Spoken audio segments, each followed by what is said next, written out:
Kukuha lang sana ako dyan ng bunga ng niyog, kaso nakita ko yung kamyas, ang ganda tingnan, ang daming nakakabit na bunga sa puno, oo. Kaya ayun, nanguha ako. Para kung meron mang lulutuin na kailangan ng pampaasim, meron na. Ganun.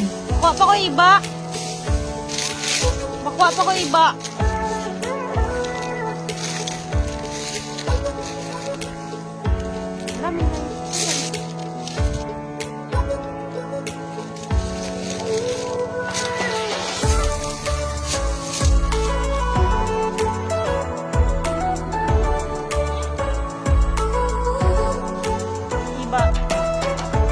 So yun, tingnan nyo, ang ganda diba? Hindi lang dyan, meron pa sa taas, ang dami. So ayun, nanguha na ako dyan at wala nga pala akong dalang lagayan, kaya sa damit ko na lang nilagay.